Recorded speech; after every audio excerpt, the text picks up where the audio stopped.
Imagine that you are a retired soldier, the most powerful of all, and you retire to live a completely normal life as a taxi driver and student in an ordinary school. However, you are surrounded by beautiful women who easily fall in love with you because you have a little bit of everything to choose, from the most beautiful and passionate to the most intelligent and shy. Today, I present to you the summary of picking up a school beauty to be wife. The story begins on the highways of a big city, where we see a taxi driver who seems to be not doing well at work since no one has taken his taxi that night. Suddenly, we see a girl crossing in the middle of the road and almost being hit by the protagonist. We see that this girl has a knife in her hand, but our protagonist does not realize this and tells her that she cannot just get in the taxi without booking a taxi service first. Here is when the girl grabs the knife and points it at his neck, telling him to take her to Showdown City quickly. Our protagonist accepts and heads there as fast as possible. The girl asks for his cell phone since hers has no battery, and she makes a call to the police. She introduces herself and says she is in 3rd grade in high school. She also tells them that her friend has been kidnapped, and she is kept at an old factory of Showdown City. The protagonist reproaches her for bringing him close to the kidnapping location, and the girl says she will compensate him tomorrow at school for what he did that night. She also reveals that her sister has been kidnapped, but she sent a distress signal when the kidnappers were not paying attention.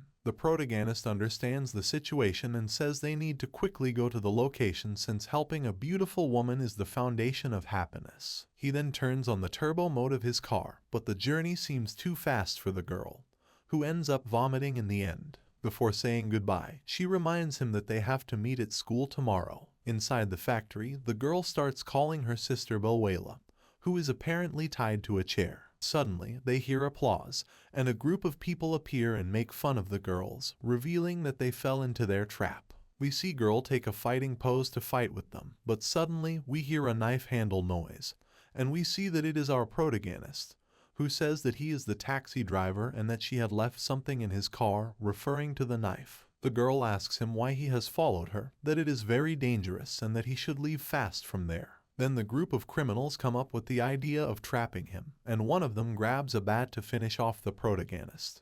But he is too fast and easily dodges it, leaving the criminal confused and doing flips until he gets dizzy. One of the guys says that the gang is called Scarface, but the protagonist doesn't care and starts making jokes about his job as a taxi driver. The criminals get tired of it and each one grabs a weapon to destroy him, but he uses his head to fight and slowly eliminates all the enemies, and it seems that he has finally defeated them all except for one who stayed behind, who is amazed by the power of a simple taxi driver. Then the guy who stayed behind takes a weapon and threatens the girl by aiming weapon on her, but it seems that the protagonist is not even scared. The criminal starts shooting at protagonist and he throws the knife in a very fast way, finally piercing the criminal's hand.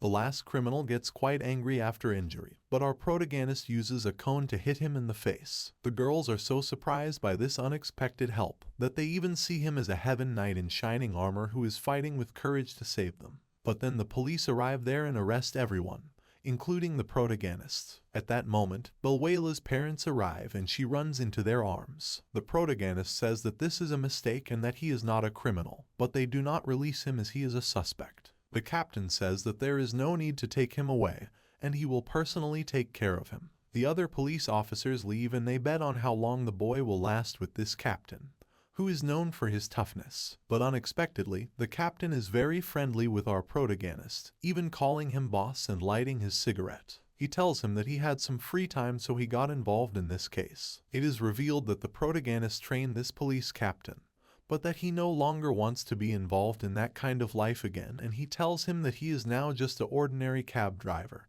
and is not involved in those matters anymore. After all of this, in an apartment, we see a photo which appears to be a woman in uniform being held by the protagonist. Later we see that protagonist was joined the same school as the two girls from before. Then in class 7, they are welcoming a new student to the school named Zijing, and here we see the protagonist, who is named Luo Feng, where all the girls adore him for his looks, and it seems that the two sisters recognize him. Some guys apparently want trouble with him and say they will charge him a double protection fee and try and fall him down, but we see that he does not let them intimidate him and steps on one of their feet before calmly going to his seat. One of his classmates next to him tells him that he has guts for standing up to Leo on his first day of class. This guy apparently is part of the vicious group called Sky Club Gang. In this gang there are many members and they charge protection fees from students. In short, they are the ones who rule the school. Our protagonist gets excited and says they must be rich from the fees. After class ended, we see him reading a book calmly when suddenly more people show up there who wanting to harm him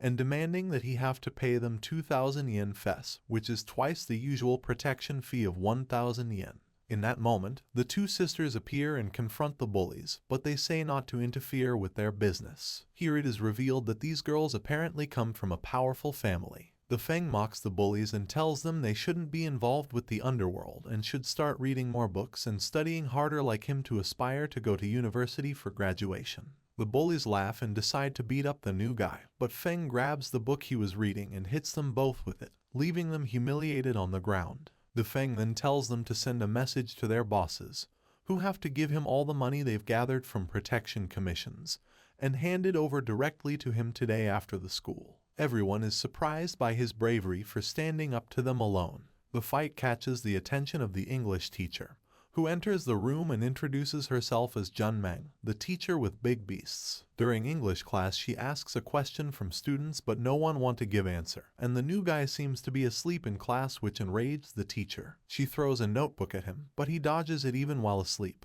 She tries to hit him, but he avoids all of her attacks with ease. The other students are impressed by his reflexes. Later, Feng wakes up due to the noise and starts argument with teacher. The teacher is surprised by his fluent English and perfect pronunciation. They argue for a while, but the teacher eventually gives him a warning and leaves. The students are all amazed by what just happened, as no one had ever won an argument in English with the teacher before. Feng thinks to himself that it's quite easy for him since he has been abroad for several years due to his missions. The bell rings, announcing the end of class, and everyone leaves. One of the Feng classmates feels quite scared because the Sky Club's people are coming to beat Feng. He warns him to leave because there are so many of them. But before Feng could escape, he is caught by them. The protagonist laughs because he thought the group's leader would be a tall man, but he is actually a dwarf. The leader puts on a crazy face and threatens him. Feng tells him that his friend has nothing to do with it and that they have to let him go, but the bullies ignore him and attack his friend. In response, Feng easily grabs the leader by the neck, and he tells his friend that if he wants to regain his dignity, or continue receiving bullying from these people for the rest of his life, and remain a coward, he should do something about it. The friend remembers all the abuse he received from this group and begins punching them. The leader is left all beaten up on the ground, and the friend feels much better. Then Feng asks the boss for money and threatens to throw him out of the window if he refuses. The boss gives him the money, and Feng tells his friend David to return the money to everyone because they were scammed in a name of protection fees. The boss begs him to let him go, but Feng is worried that they will come again to take revenge on him and throws him out of the window. It seems that he may have killed him as he falls from a great height. After seeing this, all the students ran in terror to inform the teachers that the new kid had just thrown a student out the window. The protagonist's friend told him that he would share the blame with him, so he started packing his bags to go to jail. But before the teachers could do anything, the protagonist said that the guy wasn't dead yet, and we saw the Sky Club leader lying in a dumpster. The protagonist felt pretty proud of the intimidation he had just pulled off in front of everyone, and even his friend was surprised and thought he was a demon. Outside the school gates, some guys dressed in black clothes were waiting for him, and they told him that their boss had been waiting for him. He had no choice but to go with them and get into their car. The person who seemed to be the boss asked the Feng if he knew who he was, and he said yes, that he was Belwela's father, Mr. Hilton, a famous businessman. The protagonist gets excited because he thinks he has come only to give him money as a reward for saving his daughter. However, Mr. Hilton wants to talk about another matter first, and he asks the purpose of Feng to approach his daughter. The protagonist confronts him and asks if he really believes that he planned everything. It seems that he did, as Mr. Hilton reveals that when his daughter was kidnapped, the protagonist was her taxi driver who happened to save her during his night shift by coincidence. Now, he has become the new kid at the school,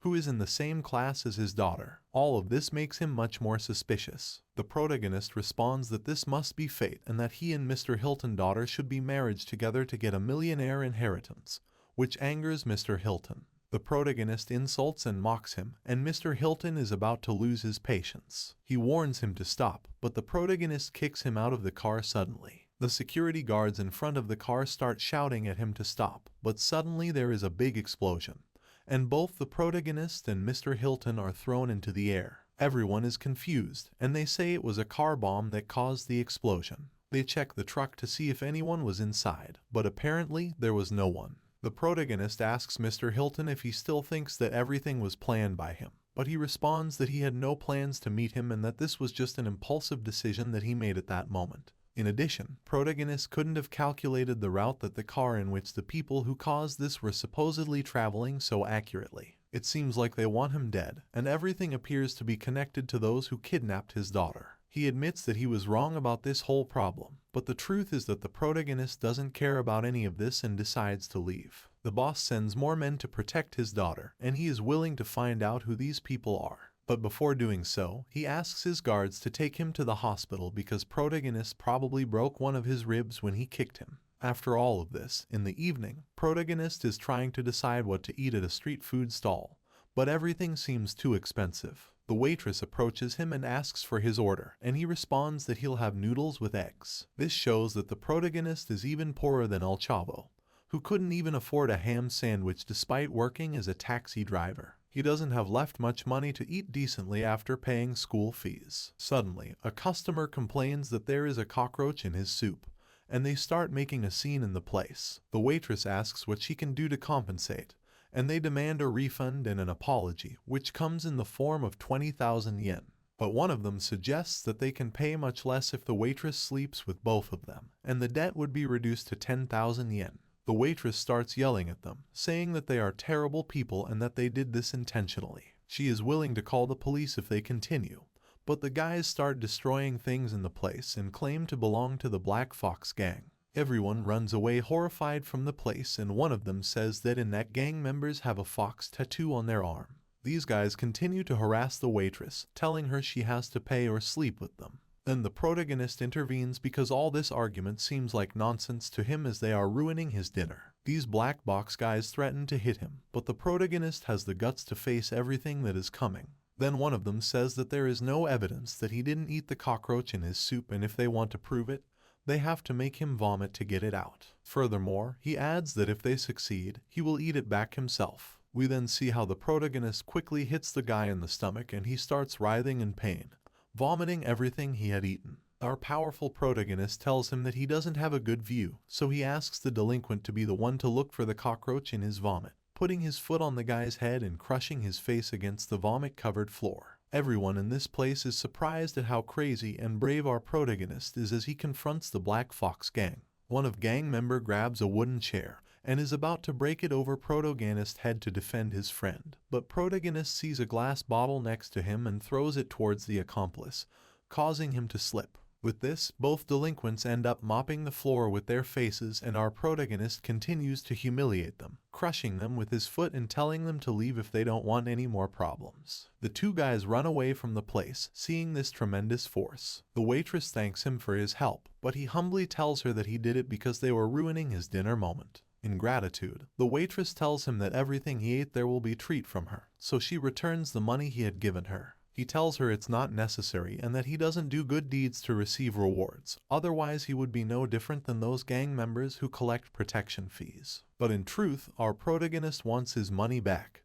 He just pretends not to care. Furthermore, he tells her that he should keep looking for a place to rent or else he'll have to sleep on the street. Then the girl tells him that she posted an ad for room rentals and offers the room to him. They go to the apartment and see that it's quite spacious. They reveal that two girls used to live there, but one girl is moving out that same day. However, the room is still full of their luggage, so our protagonist will have to stay in the outer room for the time being. He asks her about the rent, but the girl tells him that there's no hurry since her husband is the one in charge of these matters and he's out for the night, so they can talk about it tomorrow. Our protagonist decides to take a bath since he's had a very long day and feels filthy. Then we see a car park and a girl in a turquoise dress gets out and heads to her apartment. She decides to take a shower, and when she opens the bathroom door, she sees our protagonist completely naked and he sees her with her breasts exposed. Here we see that the protagonist recognizes her, and this is the English teacher, Miss June. She feels really embarrassed and quickly puts on her dress and closes the door. The protagonist makes a call to Nancy and she tells him that there was a misunderstanding, and that she didn't know that girls still live here since her husband didn't tell her anything about it. This creates a rather uncomfortable situation between them. The protagonist tells her that it was a misunderstanding, and since he hasn't moved his luggage yet, he will leave and won't say anything about what happened today. The teacher tells him to wait a moment and the protagonist becomes nervous, thinking that she won't let him stay.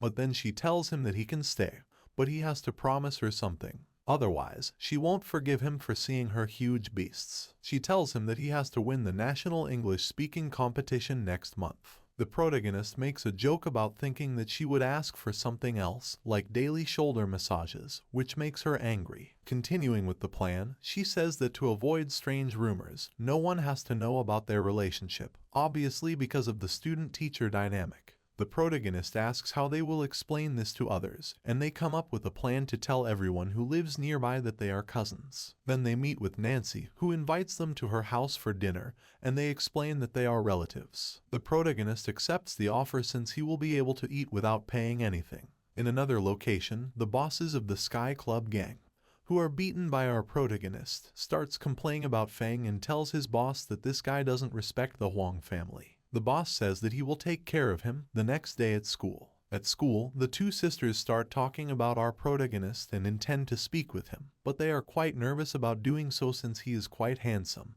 and has a face that is carved by angels. So one sister starts teasing the other about whether she likes our protagonist, and that's why she is afraid to talk to him. The red-haired sister tells her that it's not true and she approaches him with confidence to invite him to her birthday party next week at her house. The protagonist accepts and thanks her for the invitation, and she tells him that her dad also wants to thank him in person. Everyone in the classroom starts talking about her invitation to Feng, and it seems that this girl is considered one of the most popular in the school. One of the students tells Feng that the director Huang wants to see him in his office, and his friend David has been waiting there for him for a while. So he gets ready to go, and when he enters the office, he sees his friend making a pose like a monkey. The director gets angry with the protagonist because he is not paying attention. He introduces himself and makes a joke. The director tells him that he has a disciplinary order issued by the school for him and his friend, and they must each write a letter apologizing to Huang in person. This reveals that both the director and the bully are relatives, and the director warns him not to insinuate anything. He mentions that his uncle Hilton saved him from going to jail. Before leaving, he tells the director that if he has a problem with him, he can talk to his uncle. He then tells his friend to go to class, ignoring the director's warnings. His friend told him that the director Huang is Huang's uncle and is using his position to seek revenge. However, the protagonist already knew this and asked if he had any resentment against Huang's. His friend replied that it was true that he had a strong resentment, but it didn't matter since that family was very powerful, and he couldn't do anything against them. Then, Feng asked him which family was more powerful, Huang or Zhang, and he said that Zhang family was more powerful and that Huang family was nothing compared to them. This made the protagonist feel more relaxed as he also has a powerful family. Then, they walked away and the Sky Club people looking at them and they don't understand why they haven't received any kind of sanction. Outside of school, Feng's friend asks if he want to go to his house to eat something, and Feng accepts dinner offer because he would never turn down free food. Additionally, the friend heard that Feng has already found a new place to stay and asks if he can go there for a while. But Feng immediately refused because he will likely run into the English teacher. After a while, Sky Club boss Tyron appears, but this time he brought a guy named Ma Zhen, who is Tyron's right-hand man and is there to beat them up. They explain that Tyron is Tao's half-brother, and their father is a real estate magnate named Huang Tihong, who is also responsible for the death of the protagonist's friend's mother and breaking his father's legs. Apparently, Jen is one of Tyron's favorite henchmen. Tyron laughs hysterically, thinking that he has won the battle. It seems that Tyron is also aware that our protagonist got involved with the Black Fox gang. Feng grabs Tyron by the neck again and begins to strangle them as if it were choke a chicken. Tyler's companions arrive with machetes, bats, and knives to stop Feng, but he uses Tyler's body to defend himself. One of Tyler's companions hits Tyler with the bat on his back. The protagonist quickly throws a punch and knocks him down to the ground, leaving the Jen very impressed by our protagonist's huge balls. Then Jen intervenes quickly in the fight and asks his companions to leave him alone since they are no match for Feng. He starts to say that he will hit Feng with his best move called the #1 punch, but he stops before hitting Feng because Feng hits him between the legs, causing him to fall to the ground. Everyone is worried about him, and Feng teases him, saying it's a shame he doesn't have the world's best balls. Tyler's friends are completely scared of Feng's power, and they compare him to a terrifying demon. The Zhen writhes in pain on the ground, and the protagonist taunts him a bit, saying that if nobody in the Black Fox gang can fight him, then they should be called the Black Kittens gang. Suddenly, we see him pull out a knife and he is ready to kill the protagonist, but he uses Tyler as a weapon, hitting the bully with his head. This is how Feng grabs the knife and starts using it against him in a rather neat way. The bully stops covering his face and realizes that his clothes have been torn apart. You can even see his heart-shaped underwear. He tells him that he doesn't care what group he's from and that if he ever sees their faces again, he will end them all without mercy. Tyler's group runs away while the bully is foaming at the mouth. The protagonist's friend tells him that he's very cool, but now he has two enemies, the Huang family and the Black Fox gang. However, Feng says there's nothing to worry about because he has a powerful person covering him. He changes the subject to talk about the lunch they had agreed upon before all of this happened. When they arrive at his friend's house, they smell a strong odor of alcohol and see someone passed out on the couch. His friend tells him it's his father and that he drinks every day. Feng notices a photo and asks if his father was a war veteran. He responds yes, but now he's just an alcoholic. The protagonist is intrigued by the history between the Huang family and his friend's family. His friend points to a construction site and shows him where they used to live before it was taken by a real estate agency at a very low price. That night, due to this, the huge conflict erupted, and some people died, including his mother, and his father became an invalid. Since the enemy is rich and powerful, they silence the other people with money. The protagonist wonders if the Huang family was responsible, and his friend nods, saying that Terrence and his oldest son Huang Tao were responsible for all of it.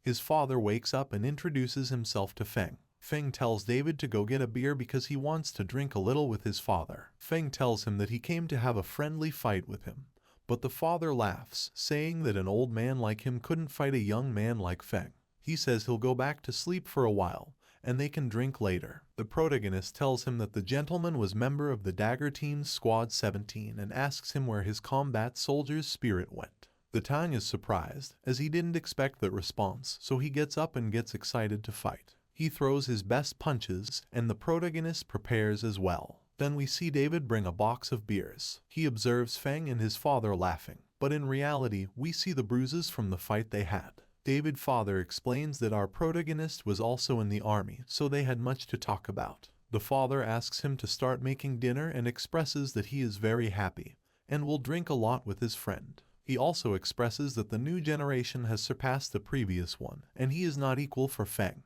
But our protagonist humbly says that he is not as rusty as he thinks, but Mr. Tang replies that he felt like he was holding back and asks if he is a member of the Danger team. The protagonist replies no, and Mr. Tang asks if he is part of the Sol team. But he also does not receive an affirmative answer. They say that the Sol team is the best team, and each one can fight against 10 soldiers of the Danger team. It seems that our protagonist is even better at fighting than them. Therefore, Mr. Tang deduces that he must be from the legendary team called Masters Team, which has all the top masters from different areas. But the protagonist replies that he was only on that team for a few months. Mr. Tang is surprised because he couldn't even enter in that team. In his thoughts, he blesses that he was even on more advanced teams than the ones Mr. Tang mentioned.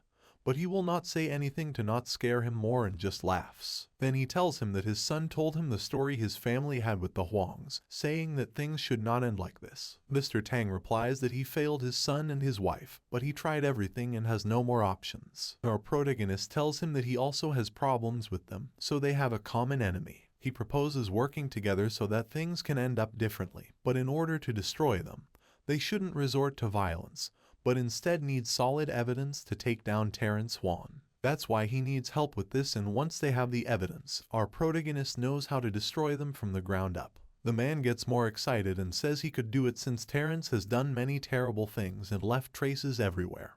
And since our protagonist was, according to him, part of Master's team, he trusts our protagonist. After dinner, our protagonist is waiting for the bus when a black car parks and Mr. Zheng gets out. The protagonist tells him he suspects he has been stalking him, and Mr. Zheng invites him to get in the car. Once inside, Mr. Zhang thanks him for saving his life and asks him to do a favor, to be his daughter's bodyguard on her birthday. The protagonist is hesitant, as he is still a student and doesn't have time to be a bodyguard all the time. But Mr. Zhang only wants him to be the bodyguard for the day of her birthday since he already knows who tried to kill her, and is preparing to deal with them. He also says his daughter didn't like the bodyguard he got her, so he had to turn to him because he has the necessary skills to take care of her. Mr. Zhang pulls out an envelope with a lot of money, and the protagonist gets very excited. Mr. Zhang says there must be at least 10,000 yen in the envelope, and the protagonist thinks it's a good deal, so he accepts the offer. When the protagonist goes back to his apartment, he finds Miss June dressed in a very strange way,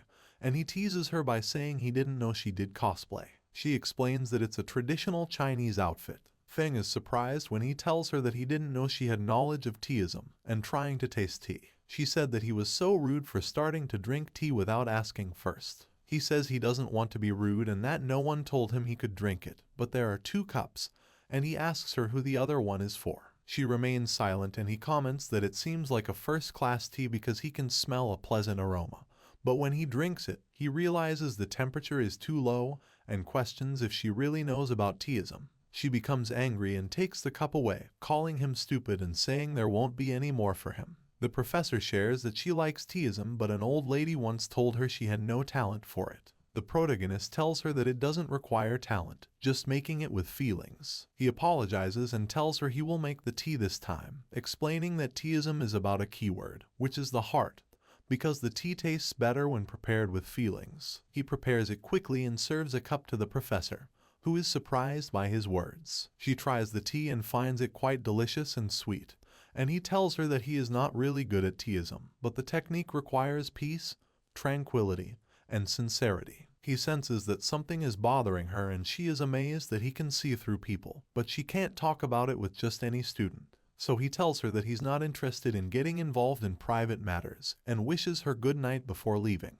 But the teacher tells him to stay and asks him for a favor. The protagonist is intrigued and Miss June asks him if she could be his girlfriend at the same time tomorrow. The protagonist is shocked by the proposal and doesn't understand anything, just like me right now. And probably everyone who's listening to the story will stop here for now. If you liked it, don't forget to subscribe to the channel and activate the bell, as I'll be uploading videos more frequently. With that said, see you in the next video. Goodbye.